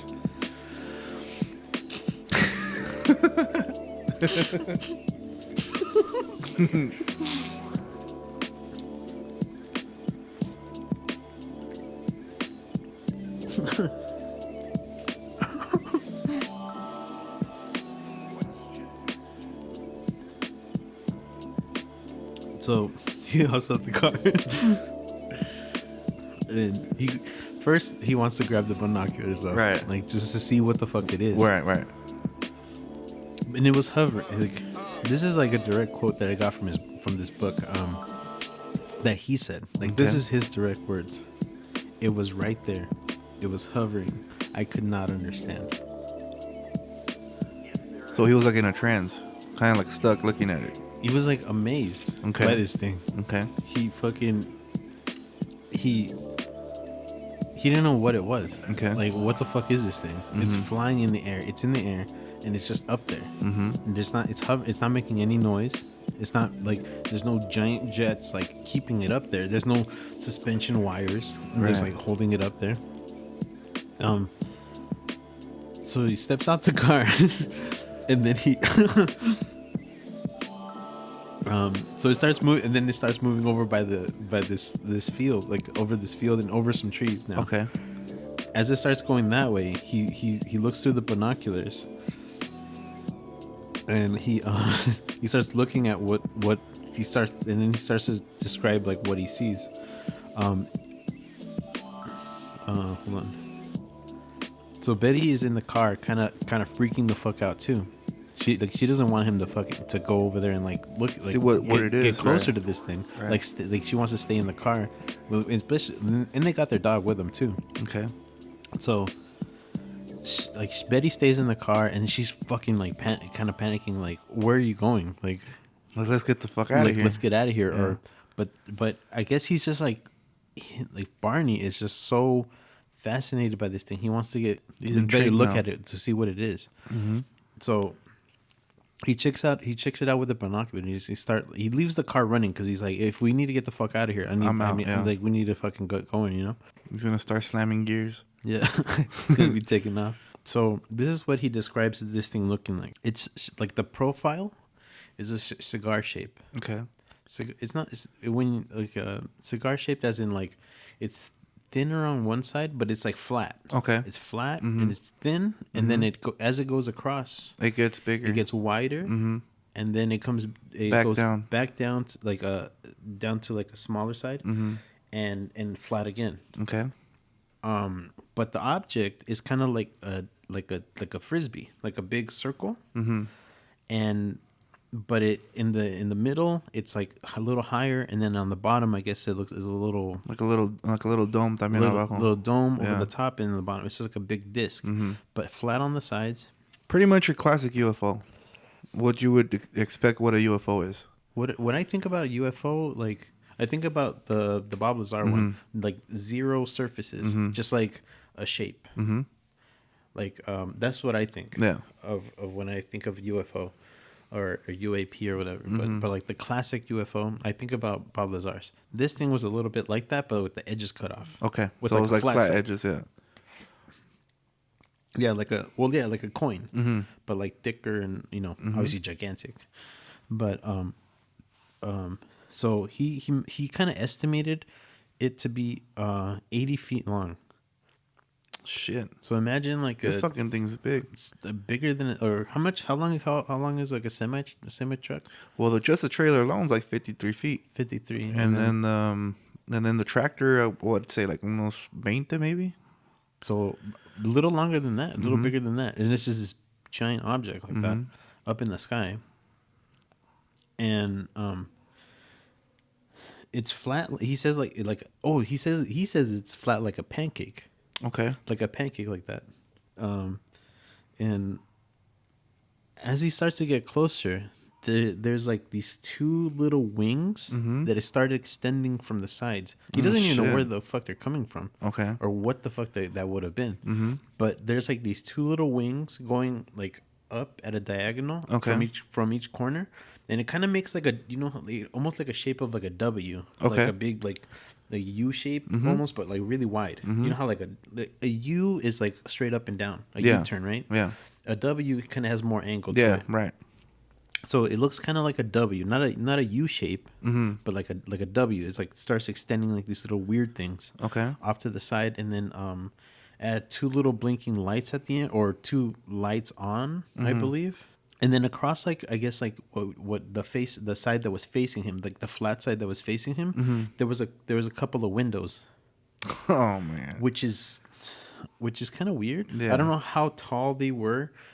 If it was like if inside of this object there was like a floor, or how high that floor would have been, or I don't know what the interior of this thing was, but there was windows, and in the depiction that they later like drew, they show windows or clear flat sides to inside the craft. I guess there was like a light on inside because he saw occupants in the in the object, in that flying object. As he's looking through the binoculars, right? As he's looking through the binoculars. So we have a little inside joke about this story. Natalie actually drew a 3-slide depiction of it. I'm not gonna post it just for the respect of the families or everything like that, but you should. No, I mean, hopefully they're in on the joke because like it's. So he's looking through the binoculars. Imagine you're looking through it. You see little aliens. And you see fools mooning you, flipping you off, throwing gang signs at you and stuff. And you get all mad. Hey, you start talking. Oh man, that'd be fucking wild, bro. But so he says there's like 11 of these beings inside of it. He counted 11. He said 11. That's a whole gang, bro. Later, like through regressive memory and stuff, like he might have seen only 6. Okay. But I mean, he said, or maybe it was changing the numbers around, or I don't know, or who knows, like what he was seeing, like at that time. Okay. I've heard, like, it's not that his story has changed. It's that like the small fine details kind of get blurry, and when you're telling the story, like it sometimes like you forget some of the details, but he was sure that he saw some entities inside of it. At least 6 is what he counted. It was 11 at one point, because like that's what he thought he remembered, but there was at least 6. So as a gang, fool. A bunch of them, yeah. And they were all looking down at him.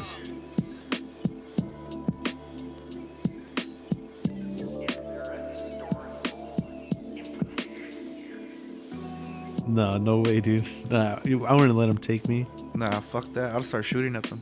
Yeah, fuck that. Well, that's even if your gun works. You know what I'm saying? But yeah, and that's part of the thing that happened. Like, as he was like seeing this thing, like he started to like, he was looking at it, and then the final like attempt at his mind to like shake it off or something, or to think that it's not real. He fucking like he shook his head. He's like, you know what? This can't be real. He looked away. Gotta get the fuck out of here. He looked away. And just like decided not to look at it.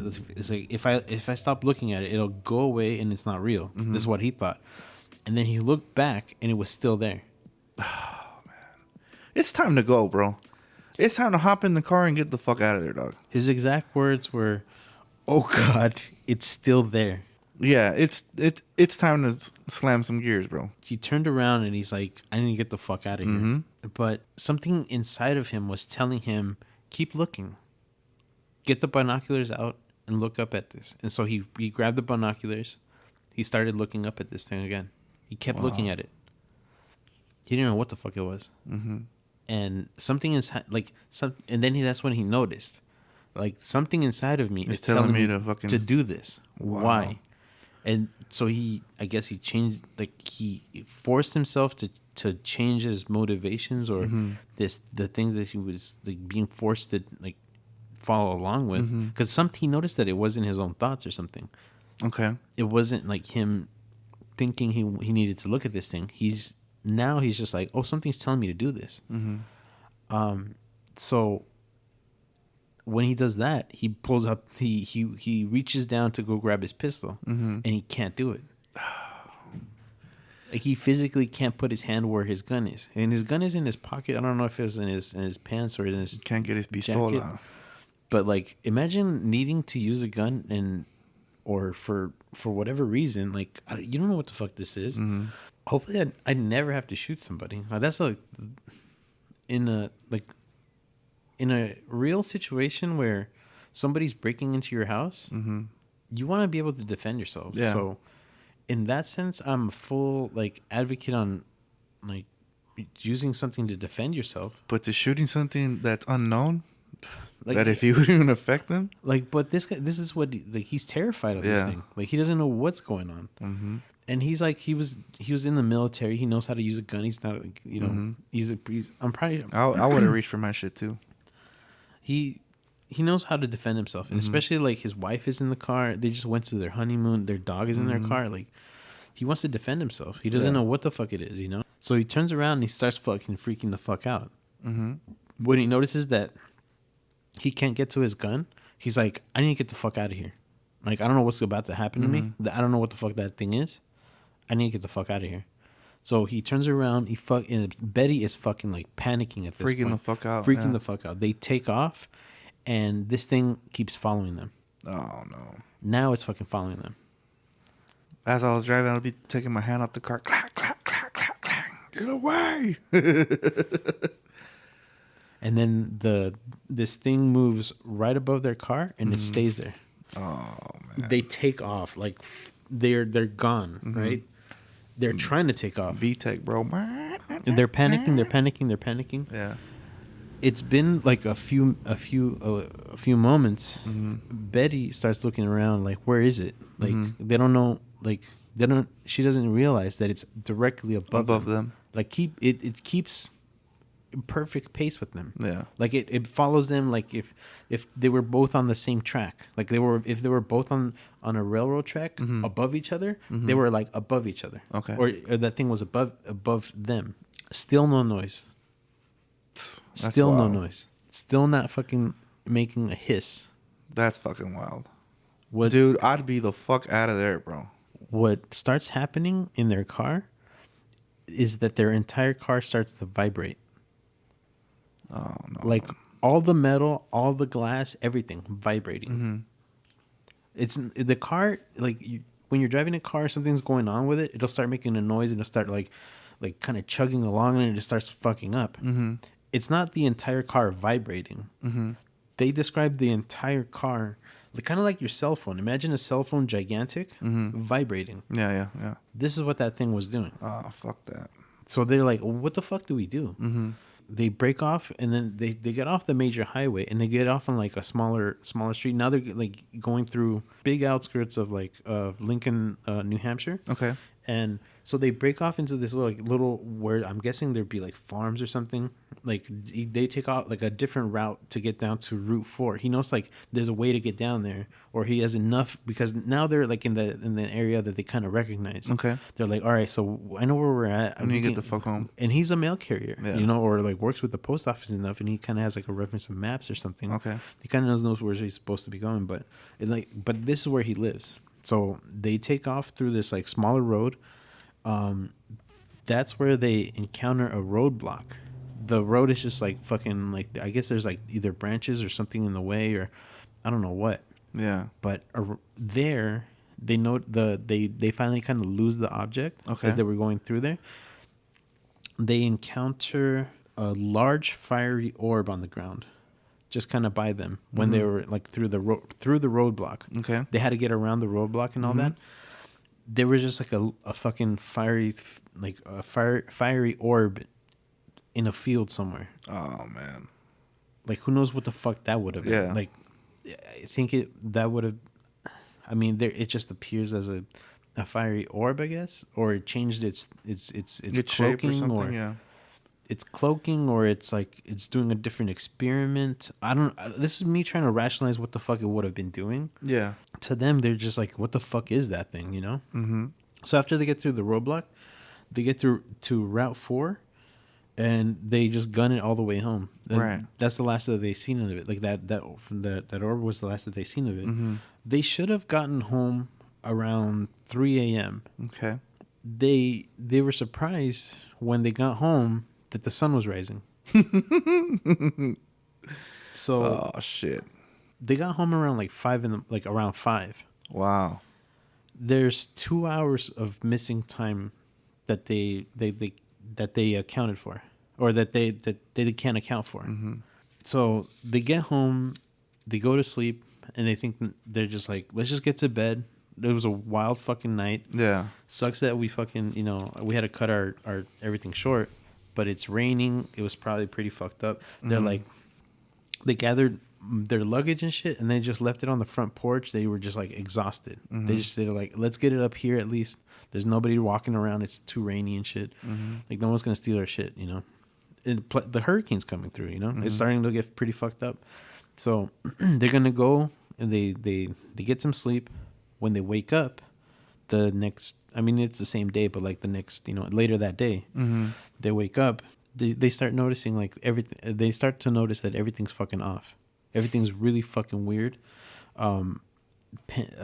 Barney's pants is covered in like grass and shit. Damn. The tip of his, like, he had like nice dress shoes on. It looks like they were like scraped. Oh man, they ruined his Cortezes, bro. Like his Cortezes. It looks like he was dragged. Oh, basically. Hell no. Like the markings on his shoes looked like he was dragged. Okay. I mean, yes, they had to clear something in the road, but it wasn't like it was the field. It wasn't like it was the grass, like you were running around like on the grass. The evidence that was left on his like physical things, his pants and his shoes is fucking terrifying for me. Like what that means, that they just like picked him up and dragged him across a field. A full grown man. Just that's fucking wild. Someone or something. That's intense. Like to me, that's like some of like the scariest shit ever. Yeah. And then missing 2 hours that you can't even account for. Yeah. Fuck that. So there, back in the day, everyone had watches, or like I guess like if you had, because everyone needs to be somewhere at a certain point, right? Or there wasn't no cell phones back in the day, so everyone you need to have a watch to tell your time. Both of their watches broke. Oh, they thought it was fine. They were fine. It was like back in the day when you had to wind your watches. Yeah, the mechanical ones. And so they wound their watches. They thought it was it's just fucking whatever. No, they found out it was broken. Oh, and then they looked at them and they were broken at the same time. Oh shit! It's not like they stopped working. Well, they did stop working, but at the same time, both of them. Wow! Around that night, I don't know what time it was that they got broke. I mean, that'd be a cool little detail that I should. But they were broken at the same time. Yeah. Whatever happened to them, like that night, like happened to both of them. That's fucking wild. So now they're trying to rationalize what the fuck it was. Barney has or one of them has the good idea of you go in that room, draw what you saw. I'll stay here, and I'll draw what I saw. If it's different than what we show each other, then we know we saw something different, and we could possibly explain this away. But if it's the same, weird dream, but if it looks remotely the same, then we did see something. Then we saw something. We both experienced the same thing. You can vouch for each other. That's what the fuck happened. They went into into separate rooms. They drew something, and we'll post it on the Instagram. Okay, check that shit out. Yeah. And they both said they saw that thing. I don't remember whose drawing they used, but they're like, yeah, that's it. Fuck. Damn. They got took for a fucking ride, bro. And unfortunately, this is where we're going to have to cut it off. Yeah, season ending.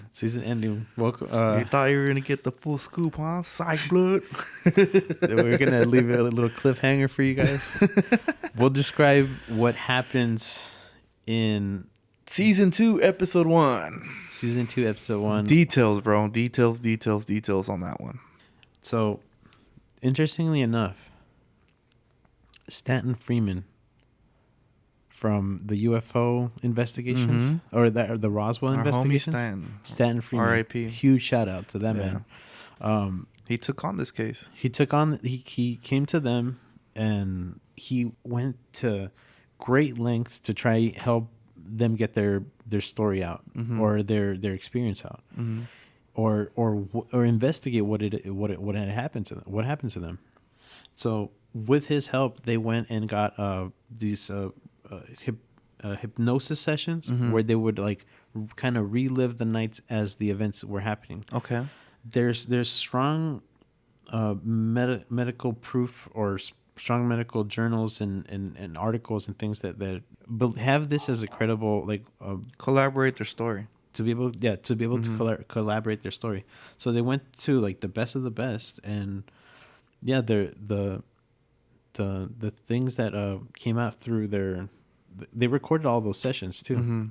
So, and it's fucking terrifying what they what it sounds like. I mean, I'll play some of it next episode. We'll get to what the fuck, how terrifying this experience was to them. So pretty much to recap the story, because it's a lot of details, dude. It's a lot of details. And to recap the story, this couple went out on a honeymoon to enjoy their time.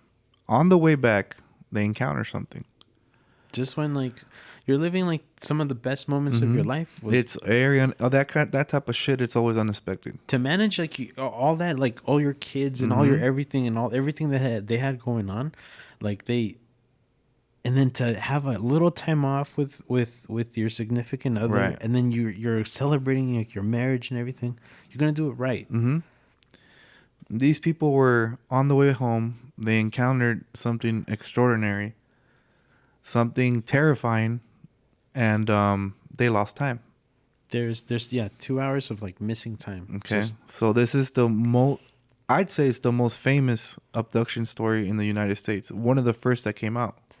There later on we found out that I through some more digging I found out there's been other abduction like cases, but like nobody I guess went to the extents to prove them to be correct as they went to this one. Right. And now I believe that the older ones absolutely credible. Yeah.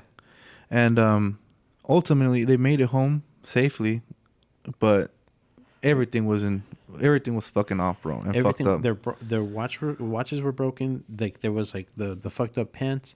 There was shit with the car. We didn't explain. We'll get into that. We'll get into that later because like it's while they were like it was raining and shit, so they went out there with a compass and then they checked out like it was magnetized. Yeah.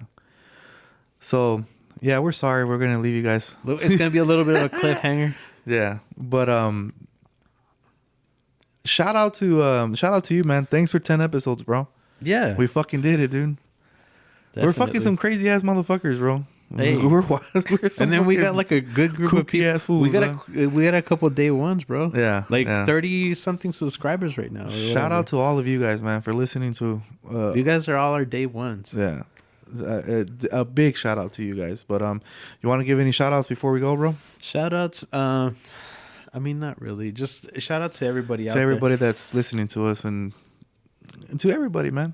To everybody that's giving this podcast a chance. We're not trying to sell you anything. We're not going to give you like. We're just here to hang out with you guys. What I was thinking, talk about this weird stuff. Maybe next season, when the first couple of episodes, let's try to get like a shirt out, and maybe we'll just give it away. I got like I filled up like my notebook full of like all these notes. Maybe we can like raffle this off. Hell yeah! Nah, who would want this? Like tag it up and shit. Hell yeah! But yeah, shout out to all of you guys. Draw dirty pictures on it. Nah, I don't know. We'll do some. We'll try to figure something out. Like we'll figure out something. But if we're gonna have a contest or a raffle or some kind, like I think we have to give like people enough choices or chances or something. I don't know. We have to figure out legalities. Like we have to figure out because we have to give something away like as a prize. I think there's like we run into some legalities. So yeah, let's look into what the fuck that means. We'll figure all that shit out, bro. But and thanks to all you guys for sticking around. It's just 10 episodes, but it's a milestone for us, you know, because there's a lot of people out there that are able to do a podcast a day and they get up there quick. But dude, we got jobs, we got fucking families. It's hard for us. Like this weekend was hard for me, bro. Yeah. You know, you see all the shit that I had to do. Yeah. Next weekend's gonna be even harder. You know, but next week we have I think I have a clip show. Yeah, we'll piece something together. But I just wanted to say thanks to all you guys for sticking around and listening to our crazy asses relaying some stories to you guys and putting our point of view in it. You know. But shout out to Krookz Backyard Brewz, day one. Yeah, those are day one sponsors. Getting us fucking drunk. But yeah, man, stay tuned for the next episode. Is gonna be a fucking cool one. You know what I'm saying? So this story right now, we're just pretty much give you the details on what kind of sort of happened. The next episode is what, you know. We'll talk about what happened in those missing 2 hours. Hell yeah, dude. And stay tuned for the next season, man. It's gonna be, bro. I think after the Betty and Barney Hill, let's do Men in Black. Let's do the Men in Black. Then let's get into more paranormal shit. Cryptids, fucking haunted houses, espantos, sustos. You know, there's some stuff about like gnomes that I heard about one time, or not gnomes, but like small people, duendes or something. But shout out to I have to figure out where I found that, or I do. Shout out to it's weird. It's really weird. I was always listening to my favorite podcast, We Don't Smoke the Same, and they had a little clip about duendes. some creepy shit. That fucking what E-Zone said on that episode creeped me the fuck out, bro. Or what that caller, well, not the caller, what that super chatter, the little story he told E-Zone. Yeah, that freaked me the fuck out, bro. I was like, what? We'll have to look into that. Yeah, we'll look into that, and we'll give you a story about that later on in the season. But hey, shout out to all of you guys. Appreciate everything, and stay tuned. You know, keep sharing the good word, and yeah, get this out there. Let's. I try to approach different people sometimes. Like, yeah, and also, like I said, thanks to you for sticking here for 10 episodes, doing the research. Like I said, now you're going into a different point of your life, and hopefully you can share your next adventure with us throughout the episodes. You know, well, yeah. You better get me some fucking crazy stories, bro. Our days at work are still our days at work, so we'll still have to catch up. I want some crazy stories, dog. Yeah. Or else I'm gonna send fucking Ramsey over there, dog. I got plenty of Chuck stories still too. So. Yeah, so we'll fucking get that cracking, bro. Yeah, absolutely. But thanks to all you guys. Please be safe. Enjoy the rest of your weekend. This asshole's got to go to work. I took a couple of days off of work. Yeah. I'm gonna start next week, so I'm gonna take a couple of days off. Go get a fucking pizza, bro. I need to do something. Go I have get to a enjoy goddamn this pizza, weekend dog. a little bit. I have to cheer myself up. Yeah, go get a pizza or a steak. Or fucking fool, go buy a bunch of shit. Clean up the kitchen. Put some fucking good jazz music on. Put something on, bro. Cook yourself a nice fucking meal, bro. Anytime I'm down, bro. I might hit up IKEA. Maybe I need some new furniture in There my you life. go. I heard a bunch of new shit about IKEA or something. Get yourself a bathtub like a UFO, bro. Absolutely. All right. But yeah, once again, thanks to all you guys. Please be safe and catch us on the next season number 2 of MBBR51. Bye, everybody. Later. Bye, everybody.